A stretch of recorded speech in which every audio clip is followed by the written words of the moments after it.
The true monster of this film was mediocrity. Hey everyone, it's me, Aaron. I'm Michelle. And this is our post-Geekout reaction for Pacific Rim Uprising for the 5 people who give a crap. All of whom apparently worked on this movie.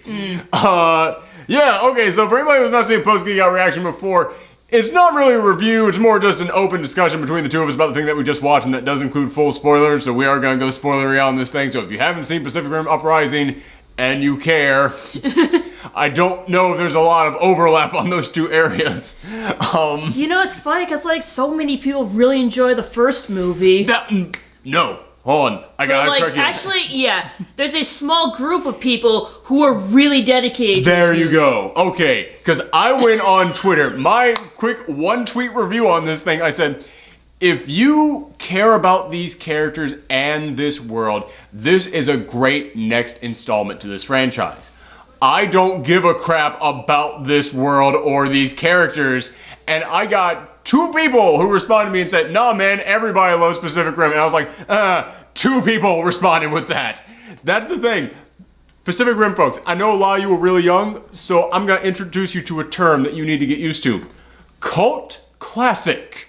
It means a film that not a lot of people saw. It did not speak to everyone, but the people it spoke to really enjoyed it. And you know what? That's okay. Evil Dead is one of my favorite films of all time. Kiss Kiss Bang Bang is one of my favorite films of all time. Nobody saw those fucking movies. And the people who did see it, only that many of them loved it. And you know what? That's fine. That is okay. Get used to it. Pacific Rim was a cult classic. It wasn't a big hit that appealed to a wide range of people out there. And the biggest problem with this movie is that it thought, yeah, this appealed to a wide range of people out there. No, motherfucker, it did not. Like, you said it flopped in America, but it's like, did it do well overseas? It had giant robots and monsters. What'd you think? Of course it did well overseas. Like, Rampage is gonna make all... Have you seen the Japanese Rampage poster? yeah, that actually looks really awesome. That, to me, just basically says, oh, yeah, America, you don't fucking matter on this one. We know we ain't making our money back with you. Yeah, that's what Pacific Rim is. Pacific Rim is probably doing gangbusters overseas right now. It did not that great for its budget, its opening weekend. But yeah, man, the very first Pacific Rim film, I watched it and I liked it. I did. Because it had giant robots punching giant monsters.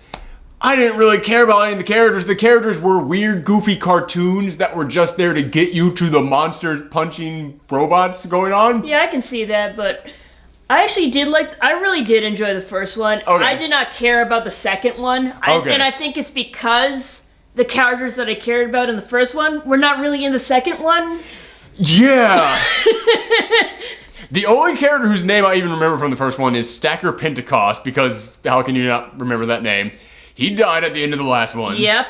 And so that leaves the remaining characters that we have left are Charlie from It's Always Sunny, Bland Dude McChiselface, Charlie Hunnam, I think that's who played it? I don't remember.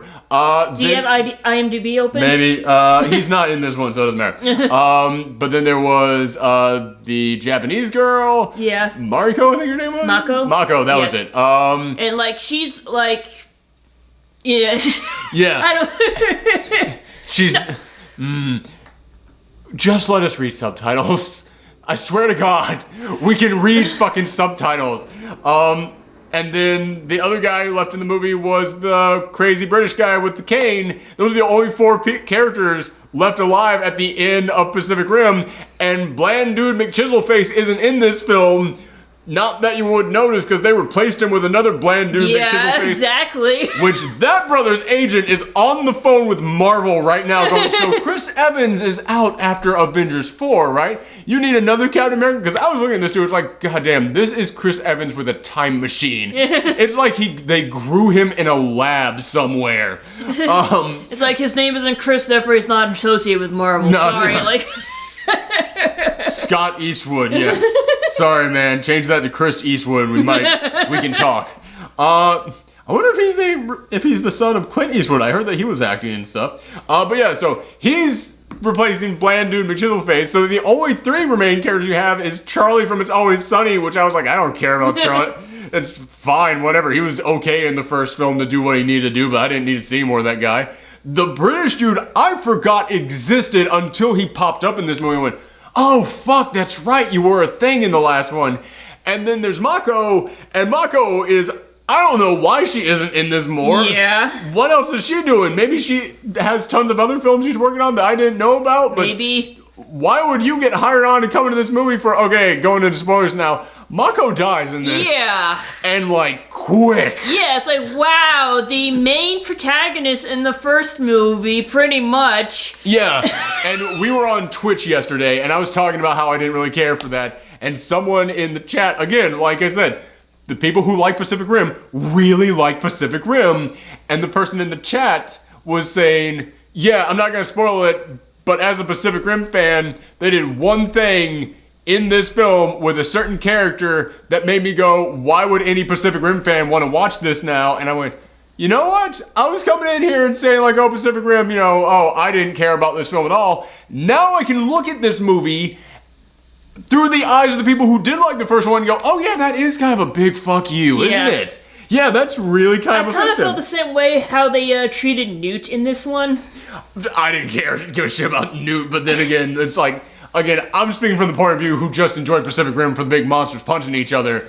So yeah, I guess so. But I'm actually, like, I couldn't really get mad at that one for two reasons. One is because, alright, here's the other spoiler of the thing. Mm-hmm. The trailers pitched this thing as, oh, you remember how we closed the breaches? The breach is open again. You know the monsters from the first film that we said we weren't going to deal with anymore? They're back again in the exact same way. That's how the trailers pitched this. Yeah. And I was like, you couldn't come up with a better fucking story than that? But as I watch it, suddenly this evil Pacific Rimmer, Jaeger, pops up and is like, okay, interesting, but it's real obvious that it's just working for the corporate lady who's like, this is my dream, I don't care what we do. It's like, yeah, okay, it's clear it's one of the drones that she's developing, fine, whatever. But then the big twist of it is, no, it's not one of her drones.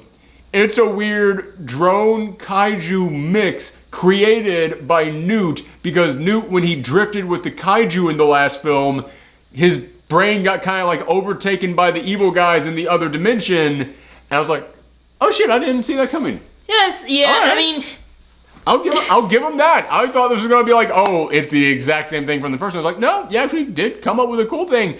Until the end of this, when they went, it's just the exact same thing from the first one. Because there was a moment in this fucking film where the kaiju things overtake the drone bots, and now you have kaiju Jaegers, and I was like, that's new. That's different from the first one. Awesome. And then they all blow up at once. Yeah. Because they hit the self-destruct button and it's like, guess what? 3 kaijus made it through the drift before we could close it. I was like, oh god damn it, it's just the same thing again. Yeah, it's like, I really dug the kaiju Jaeger hybrid thing. Yeah, they remind me of Evangelion. Yeah, exactly. I was thinking that too. Yeah. But it's like the way they just blew them off so quickly, it's just like, wow.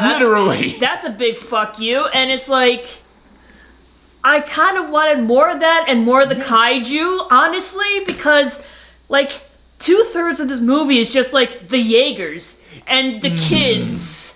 Goddamn.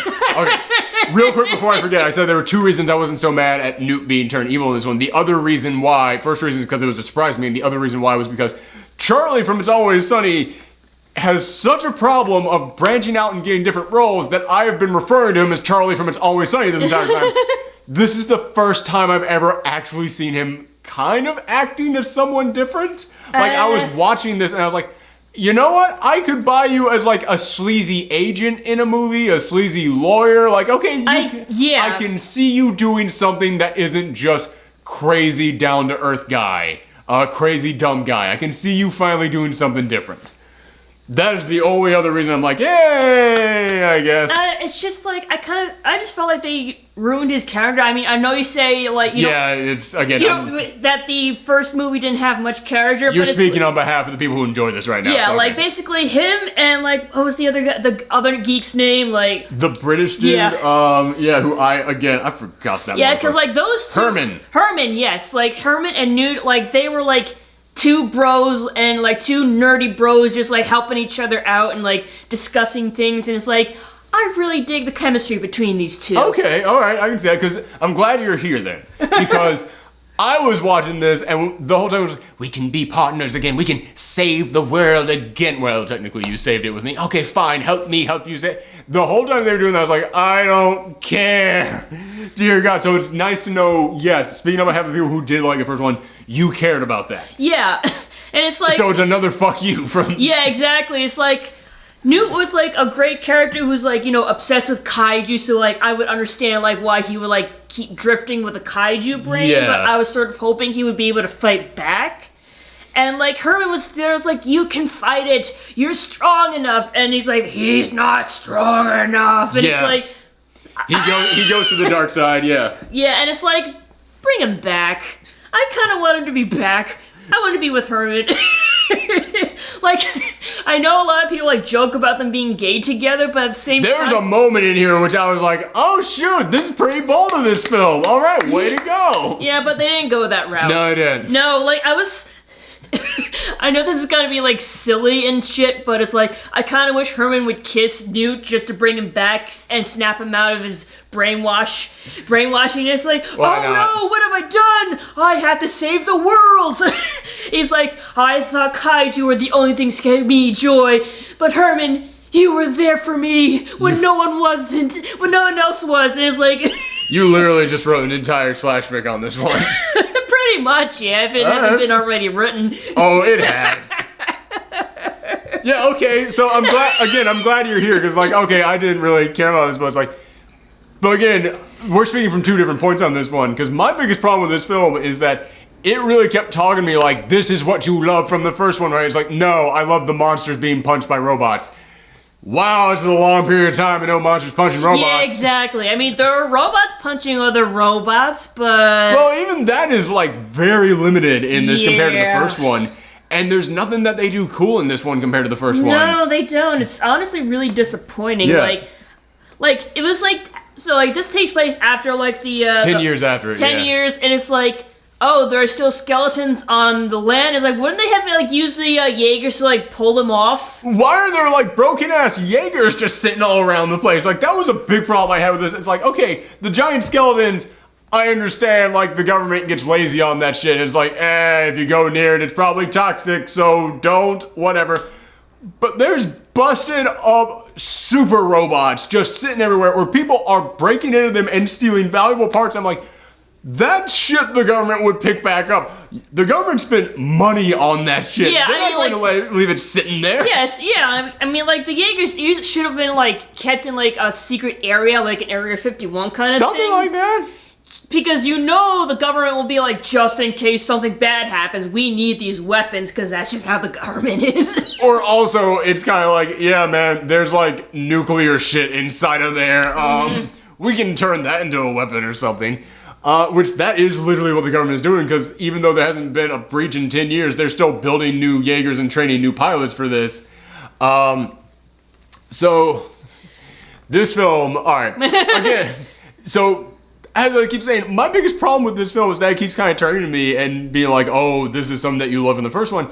And speaking of Herman, one of my biggest examples of that is there's a moment in which he is developing this super rocket fuel to get them to, like, now fly, and he keeps going, well, in theory, can you have it done in time? In theory, in theory, and then John Boyega goes, in theory, what does that mean? And then he stops and goes, today it means yes. And I just paused and went, was that your catchphrase from the first one? Did he say that before this? Was this a thing he's known for saying? I don't...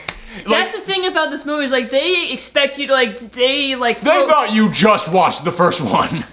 Or it's like, they expect all these, like, things to catch on, or yeah, oh man, there are so many t-shirt designs that this movie wanted to have made. Oh yeah, and the memes, the reference to the memes, like, yes. Holy shit, no, don't.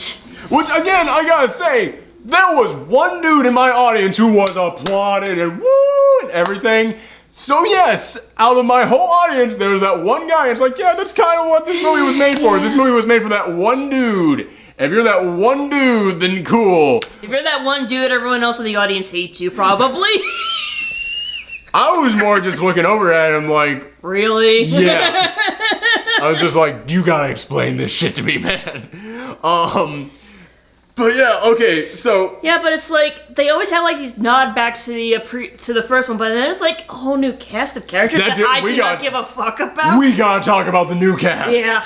The only one who has any fucking character to him is John Boyega's character, and he changes his character halfway through this fucking movie for no reason. Like... Well, no, he has a reason. His sister dies.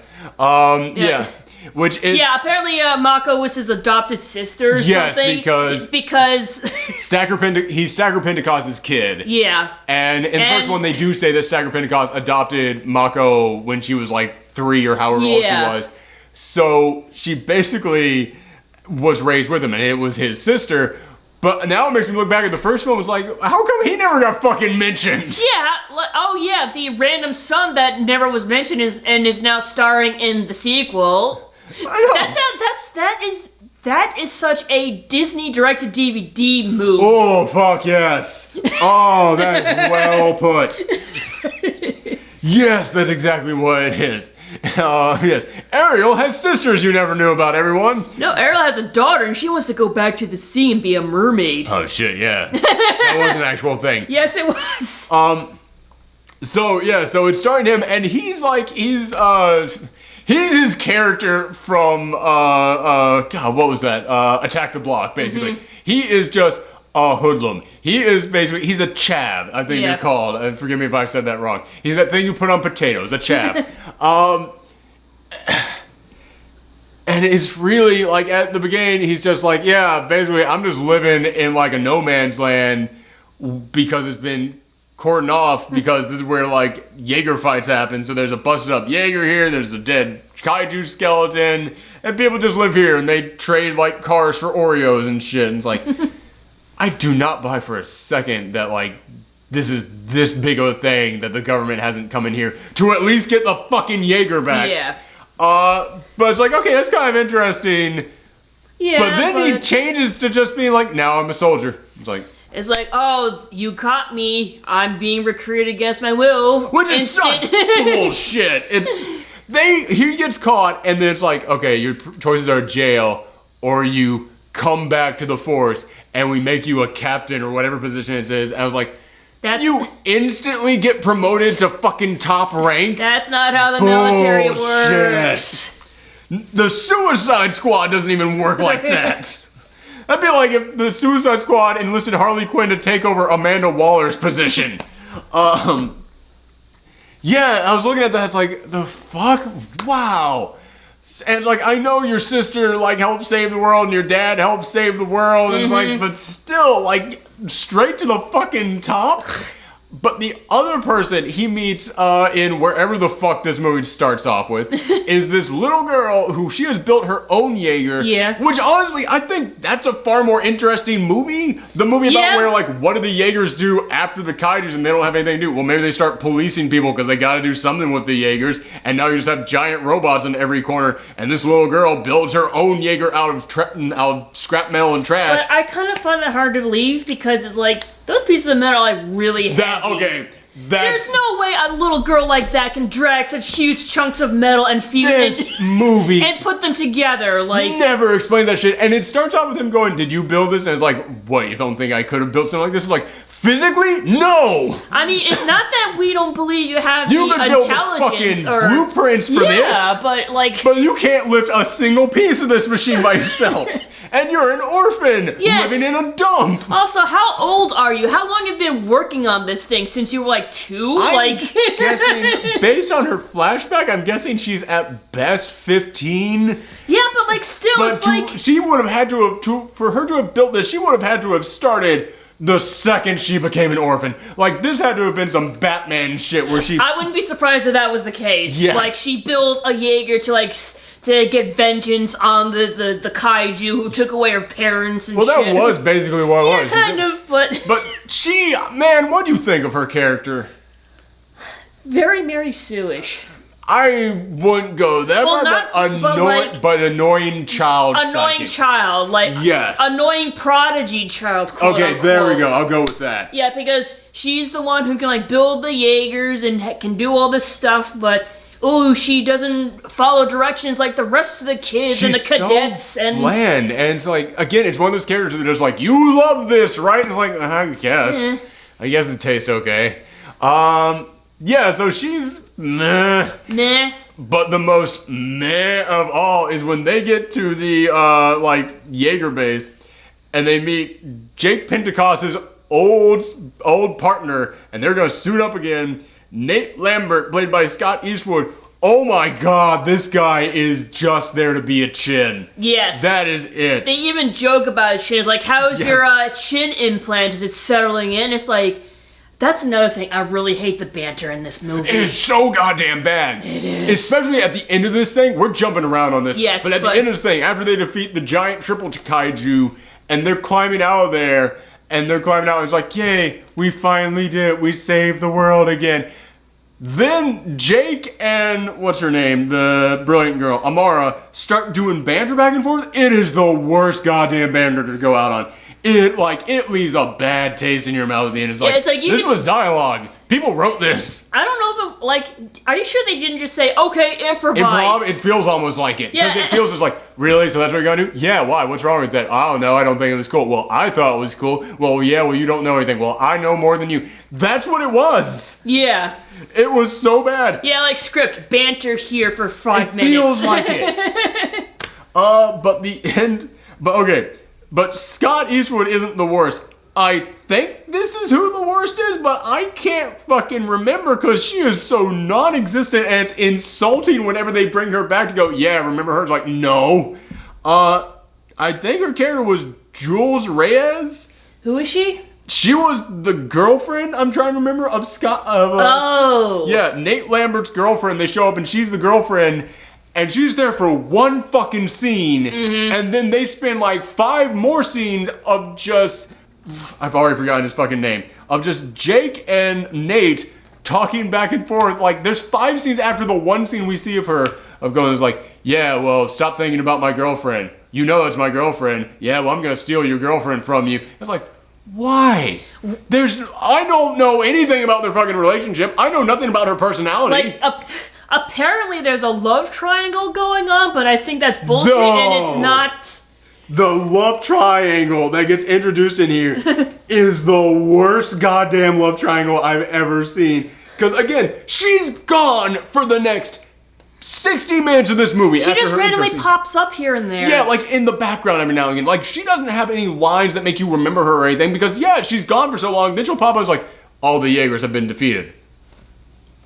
Were you her? I saw you for 5 minutes, for 5 seconds at the beginning of this film, and now you're back. Are you her again? Okay. It's one of those characters where when you eventually find out how many scenes she's actually in this movie, you'll go, really? Because, yeah, you forget her every time she's on screen.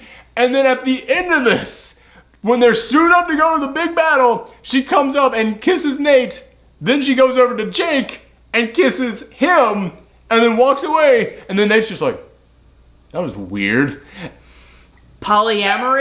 I was wondering if that's what they were trying to say. It's like, is that supposed to be the message? Because, like, I'm okay with you putting a message like that in a film. Yeah, but that's really awkward. But make us care about the fucking characters. Don't just have that be like a thing that comes in out of nowhere. Yeah. Because the reason why I'm going to that explanation is it's better than Love Triangle. Yes, please, no more love triangles. I'm sick of that shit. Even if I wasn't sick of that shit, this is just awfully done. Yeah, it's because she says one word to him and then later on kisses him for no fucking reason. Yeah, there's no chemistry between any of the characters. No one. And secondly, the world is coming to an end. There's really no time for any relationships. Yeah, it really felt like they stopped the film and just went. You know what it feels like? This is what she feels like. It feels like they wrote this entire film without her, and then they got a punch-up writer to come in and go, you know what would make this script better? Romance. But I'm only allowed to write 5 minutes worth of material in this 2-hour-long film. Bop, bop, bop, bop, bop. There. I've saved the movie by introducing this brand new character. Dear God. Yeah, so she's bad, he's bad, they're all bad in this, but the fucking worst. And not worse as in blandest. Blandest is Nate and whatever his girlfriend's name is. The worst are the cadets. Oh my god. Fuck these kids. Like, seriously, every time they were on screen with their little suits, I felt like I was watching Spy Kids 3D. It feels like that. It does. And they're all such shit. And here's the thing. I tweeted out, like I said, I don't give a crap about these characters, and someone tweeted back to me like a little gif of someone saying, well, you're entitled to your wrong opinion, and I just wanted to respond back. There's 7 cadets at the end of this film who suit up to save the world. Name 3 of them. Don't look it up on IMDb. Don't give me the description of them. Don't say boob guy. Which, yeah, that's a joke they thought was going to keep coming back. Yeah. They thought that was going to be on a t-shirt. No. Give me their actual fucking names. Well, 3 of them. Well, I'm not even saying half. I'm going under half on this one. These are the people we're supposed to be cheering on to save the world. I don't even remember one of them talking until they got into suit at the end. Like, hold on. Yeah, the pup's barking. Peach. Like, out of all the cadets, the only one I can name is Vic, because she was the one who started trouble. And you're good at this, by the way. For anybody who has never seen this before, I'm the one who always forgets names. She remembers everyone's fucking name in the movie. Like Vic, which is short for Victoria, and she hates it when you call her by her full name. And she is Russian. Yes, Russian blonde. Okay, all right. I kept thinking for the longest time that this was rumored to be a prequel, and that John Boyega was going to be playing Idris Elba's character when he was younger, like when the war began against the kaijus. When you saw the room full of cadets, and you saw that Russian girl and the big Russian guy in there, did you not go, you're holdovers from when this was going to be a prequel, and you were the 2 Russian kids from the last one? Because they look exactly like those motherfuckers. Like, if somebody wanted... I'm sure there's like some extended universe shit in here where they're going to say, well, they're the children of them in there. Yeah, but... It's like, fuck you. They had no characters in that last one, but they were at least kind of like cartoonish in their design. Yeah. And like they stood there with like the big like Ivan Drago, I will break you stance at all times. So even though they never spoke, you're like, I understand them. They're cartoons. They're here just to die. I get it. It's fine. But here they took the fucking cartoons, removed some of the cartoonishness away from them, and then tried to make them a character, but not enough to actually make them memorable in any way. And it's so much worse than characters who didn't even talk in the last film. Yeah. They are so goddamn bad in this. It's fucking awful. And I remember in the last one, there were also 3 Chinese guys who piloted one Jaeger. Weren't there 3 Chinese guys in the cadets as well? I'm trying to remember. I don't know. Because there was the one Indian guy who was the boob guy. Yes. His dad is a plastic surgeon, so they just kept calling him boob guy. Yeah, it's like, oh, if you don't make it, you're gonna go back and doing boob jobs and stuff. And it's like, fuck you. Like, yeah, it's so bad. Then there's the 2 Russians, and then there's the new girl we met, who feels like she came from a Transformers film. She really does. Then there were 3 others, and one of them was a Chinese guy. I think the other 2 were also Chinese guys? Maybe? And there is a moment you see them playing basketball, which is what we saw the other 3 Chinese guys doing in the last one when they first got introduced. When I saw them, I seriously did just go, this is when this movie was going to be a prequel. Don't you fucking lie to me. Honestly, this would have been a lot better if it was a prequel, in my opinion, because the first movie, it just, like, drops you into, like, the middle of the action. Like, with the prequel, you would have been like, I felt like there would have been more suspense in the prequel, because you were like, oh, when are the kaiju gonna appear? Okay. And also it's like, okay, when do they learn how to start fighting them? Yeah, like, exactly. What's it like when the first Jaeger goes out there? Yeah, so, but yeah, the cadets are fucking awful. And here's the thing. At the end of this film, all the regular pilots are dead except for John Boyega, whatever his name is, Eastwood. They're piloting their main one. But then the other 3 Jaegers, they need these 7 cadets to pilot it. And they're not ready, but darn it, the kids gotta step up and save the day. I love shit like that. I really do. Yeah. That stuff always gives me the warm fuzzies and makes me cheer. I was looking at this going, I don't give a shit about any of you. Fuck all of you. It's like, you're all terrible characters. You're all terrible, and none of you have enough experience. Fuck you. Yes. This took, the best way I can sum this film up is saying, it took a thing that I love in movies and made me go, who gives a shit? Yeah. Really, that's what this film was able to do. Speaking of like them piloting the Jaegers, it's about time I finally bring this up. Am I the only person who hates the art design of this world? You're more the artist than I am, so you might have a different opinion on this, but yeah, I think the Jaegers all look bland as fuck.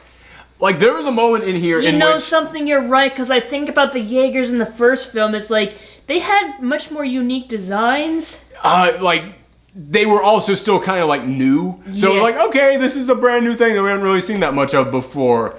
Gypsy Danger from the first one, it's the most basic looking one, but it's the main one, so it's like, alright, it's fine.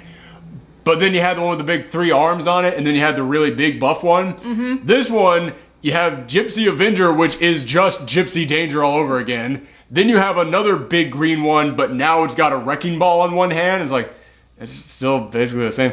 And then after that, you have white Gypsy Danger. And then there's an orange one, which is kind of different. It's like slimmer and sleeker. Yeah, and it has like the 2 blades. It's got the 2 blades, but it's like, okay, that's fine. I mean, the design of just Jaegers in general is like, it's the most like just bland, I'm a big machine. And I have and for my face, I have a car windshield up there. And I'm a different color than the other ones. Yeah, I think the Jaegers are so bland, and there's a moment in here in which one of their escape pods crash lands in Japan in front of the giant Gundam statue that actually does exist in Japan. Mm-hmm. And I get that was in there to be like a salute to Gundam, like, hey man, you started the giant robot thing, we're paying respect to you. But all I could think of when I saw that was, Gundam was created in the 1970s, and it has a better design for its robot than the shit you're bringing in 2018. This is pathetic that, like, you can't even match a thing from fucking 4 decades ago. Yeah, that was the moment that made me go, oh wow, these things are ugly. Not even ugly, they're not unique enough to be ugly. They're the most basic looking ass robots. They're basic robots for a basic action movie. Yeah, and even the kaijus in this one are way better looking. Because in the last film, the kaiju was, I have a big horn in my head. And I'm a big, like, gorilla thing. Mm-hmm. That was it. The 3 we see in this one actually are more uniquely designed. Yeah, and they do a cool thing with it too. Yeah. Like, should we, like, do a spoiler drop? We spoiled everything. Okay, yeah, so, like, basically, Newt, like, releases all these tiny little kaiju, and they're basically, like, fuse the 3 of them together into one giant kaiju. It's a cool idea. Like I said, I was looking at what they did at the end, which it was like, oh, we're not going to fight the kaiju Jaegers, which would have been a new thing. We're just going to fight kaijus again. All right, fine, whatever. Oh, okay, they merged together. Well, that's new. That's a thing. And it's like, that whole scene... I felt like the reason why they filmed Newt from, like, the shoulders up is because he's got a raging boner throughout the whole thing. He does. This was his dream come true. Yeah, it was his wet dream come true. This is why he sold his soul out to the whatever the fuck they were. By the way, don't give a shit what they were called. Don't bother telling me. Yeah, so they're... No, it's a cool thing that they kind of do in there, but at the end it's like, oh, it now has 3 brains. Here's where they're located on the body. You have to take all 3 of their parts out. And one of the cadets, which it was the ship being piloted by the 2 people who I can't even name. Like, I can name Boob Guy, the 2 Russians, that one Chinese guy I'm sure was definitely in there, and then what's-her-face, little squirky toolbox girl who we're supposed to like all that much. I can name them. I have no idea who the last 2 people were in the last Jaeger. I don't even remember seeing them at all. Doesn't matter, I think they died off. No. They're the ones who actually took out one of the brains. Boob Guy is the one who died among them, and I was just like, no. Oh no, Nah, Boob Guy, he had so much to live for. Yes, all the boobs he had to make. Like. Yeah. Yeah, it was like, wow, I don't give a shit that he died, but also, like I said, this is the kind of stuff that I fucking live for, is when you have, like, the small guys step up and they save the day. The only one of them who actually took out one of the brains was the one who I can't name anybody inside, even from a vague description, and the other 2 suits... No, the other 3 suits, one of them dies instantly, then the other one, like, they get their ass kicked, then there's 2 more, like, cadet suits. Alright, well, there's 2 more brains, they're gonna take them out. No, they get their asses kicked. So they did nothing at all in this. Mm-hmm. And at the end, it all comes down to, what's his face? John Boyega and Toolbox Girl to save the day when they pilot Gypsy Danger, but not Gypsy Danger, as she flies from the sky and just crash lands into him. Mm-hmm. I was like, so it didn't matter how many fucking brains you took out. Yeah. Alright, so you set up a thing for the cadets to do, and then you didn't have the cadets fucking do it. Because they're failures. Yes! God damn it, it's so fucking simple. We have 3 remaining cadet suits, and there's 3 brains. Seems to fucking explain what they should do now. Yeah. No. I mean, it's like they should have been... Like, they should be able to do that, like, in a regular action movie. It's Doesn't like, that feel like fucking math? Yeah, I mean, it's like, you have proven yourselves on the battlefields. You are no longer cadets, you are now rangers. It's one thing to not embrace an opportunity. It's another thing to fucking tee that opportunity up there, get the club out, swing it back, and then chuck that fucking club out into the woods.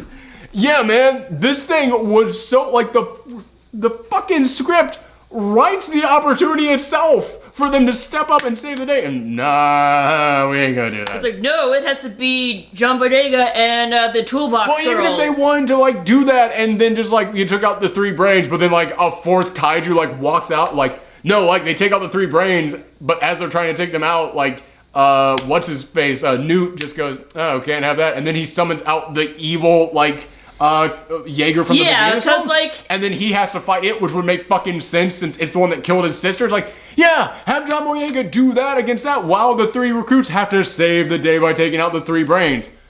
Fucking math, you idiots! We're better at directing this movie than the actual people God, it's made so this. bad. Like, and it's like, and you bring up a good thing, because like when Newt realizes his plans are going to shit, he's like, oh, plan B, always a plan B. And then as soon as he turns around, he gets punched in the face. By Scott Eastwood, yeah. Yeah, gets completely knocked out. It's like, oh. It made me want to go, what's plan B? Yeah. Maybe we'll find out in the sequel that they're baiting. You know what this film really felt like to me? Independence Day Resurgence. Yes, I was gonna say like a Transformers movie, but like very similar. Yeah. There's parts in there. Except I could tell what was happening in this one. But no, this really reminded me of Independence Day Resurgence, because my biggest complaint from Independence Day Resurgence was, well, okay, it's just a fucking awful film altogether. But it was that it kept coming in here like, yeah, you fucking loved Independence Day. I was like, it's alright. You remember this wacky character from the first one? No. Oh my god, you're giving that wacky character I don't remember from the first one 50% of this fucking movie, and all his dialogue is trash?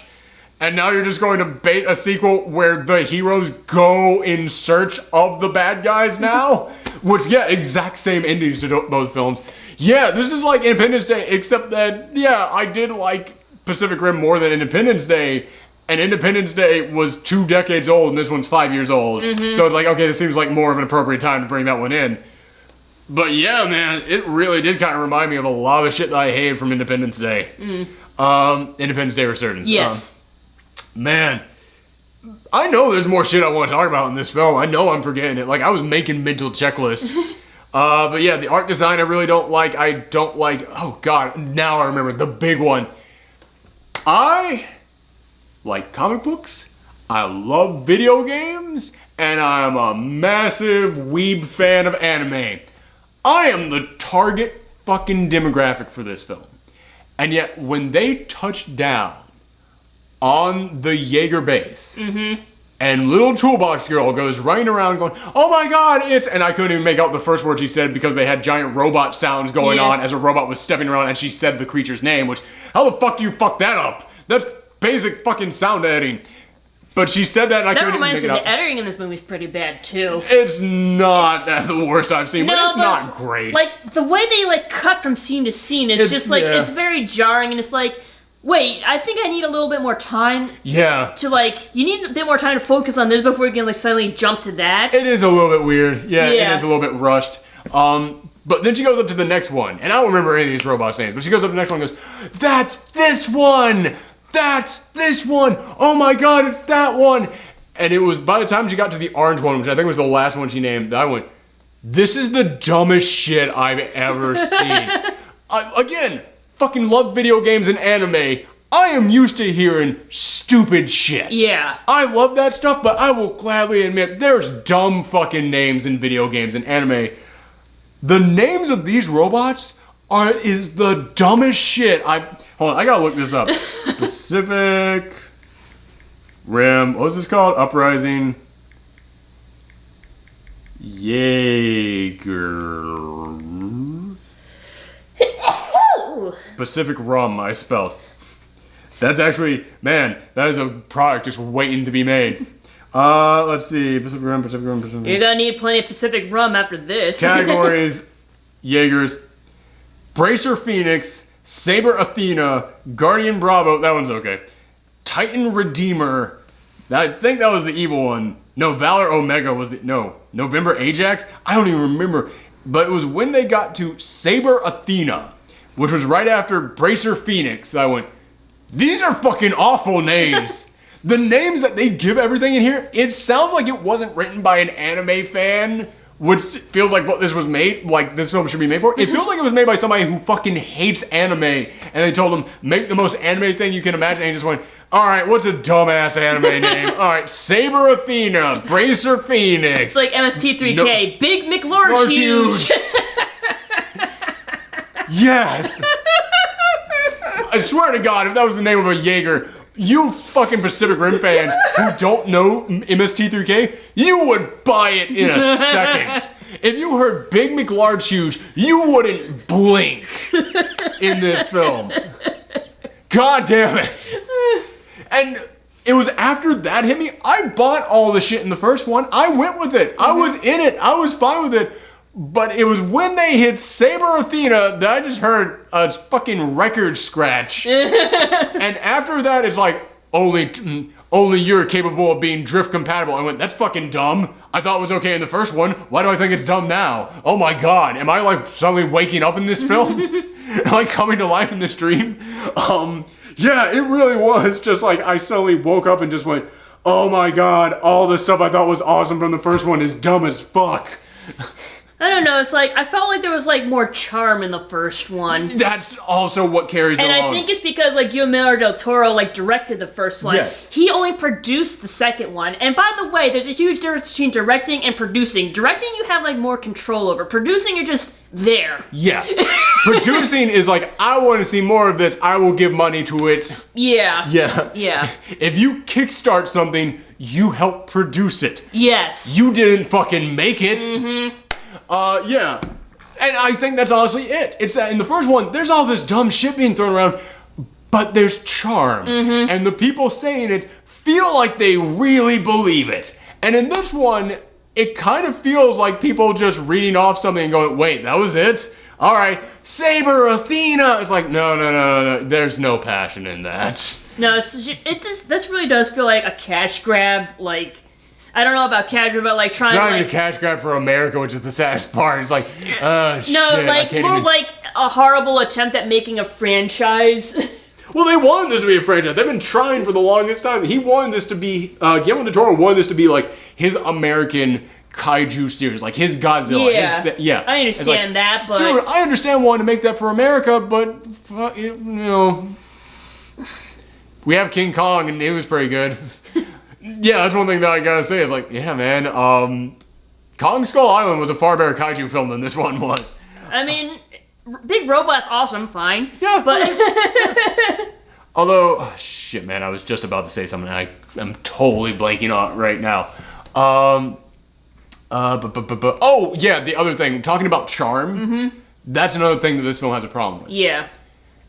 It's that, I think back to the fights in the first one, yeah, okay, I didn't really care for the characters all that much, but they were fun cartoons, and they helped get me through the scenes with the humans until we got to the robot fights, which was the main attraction, and then the robot fights didn't disappoint, because they had a fucking giant robot carrying a tanker. Yes. A tanker ship. Yeah, and I remember like that scene. The audience was cheering as they're swinging its fucking fist back, going into a building, and then slowly going to one of those little balls. That was a fucking beautiful scene. Yeah, that's the thing. Nate, what was the cool robot fight scene in this? I don't know. There's like nothing cool There's about the robot nothing cool about fights. anything in the fights in this. No. The one cool thing is when it revealed it had a gravity whip where it could basically form a mace by just collecting random shit. By the way, I had a huge problem with that, like all the destruction. There's some Man of Steel shit going on. Yeah, it's like, wow, like, hey, good news, everyone like hid in the underground bunkers. Now we can destroy all their homes now. Yeah, it's... Yeah, man, and there's shots in here, and when you see like a giant saw blade going through a building, and you see the people in the building like barely it's like, that's gonna be a problem. Alright, brother. For anybody who always wonders why I give Man of Steel such a hard time, but I don't like don't give the big poo-poo to other films that do massive destruction, it's because Man of Steel came in here and tried to be realistic. Yeah. It tried to be, this is what it would be like if a man with superpowers came to the world. This would be what Superman would be like in the real world. It's like, hey man, you want to do that? That's fine, but I'm going to now judge this through the real world. In the real world, all those fucking people are dead. Movies like this, it's so dumb, I'm like, yeah, it's a cartoon. I'm not going to question that shit. But when you're actually showing me the shit, it's like, brother, come on, I'm trying with you. And like, I'm trying. And here's another thing, it's like, okay, so these people escaped in an underground bunker, that's fine. But now there's a kaiju that's like swimming underground. There's like burrowing through the ground, so it's like... Oh fuck, I forgot that. Yeah, so I was like, oh, so the underground bunker is pretty much useless, and they're all probably like crushed to death by this stupid thing, like... Also, it's like there's gonna be like massive piles of rubble on top of them when they try and get out. Yeah, it's like they'll either like be crushed or suffocate to death, and it's like, wow. Also, like, not everyone made it into those bunkers. No. Yeah, man, it's one of those where... Again, I get it's like... You have to suspend your disbelief on stuff like that, and when you're treating something like a cartoon, it's far easier to do that. But when you show us that not everyone can make it into the fucking bunkers, and this film is so bland and uninteresting that I can't go along with it, yeah, it makes it kind of hard for me to like go along with it. Like, if it's jokey and goofy, and it's funny, and it's charming, I can totally go along with this. I can totally be like, yeah, okay, you know, hey, everybody survived, whatever. I don't have to question logic when I'm having a good time. If I'm not having a good time, I'm gonna question the fuck out of some logic. So yeah, This actually like reminds me of like a Powerpuff Girl episode where it's like... I know the one you're gonna say. Yes, the one where Professor Utonium makes a giant robot of for the Powerpuff Girls, and they fight off the giant monster, and they end up like destroying like most of Townsville, and it's like, wow, that's completely useless. And then at the end, like the narrator comes in and is like, once again, the day is saved, and just showed the burning wreckage.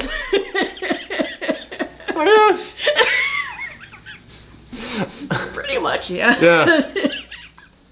So, man, I know it makes it sound like I'm giving this, like, a total fuck you, and I'm just like, this is gonna be on my worst heroes. No, it's not. No, it's just very mediocre. It's so mediocre, and the thing is, you can't be mediocre with a film like this, because you need to be, like, charming and fun to get people to go along with it. And yeah, if you ain't got this, it's gonna be a big problem.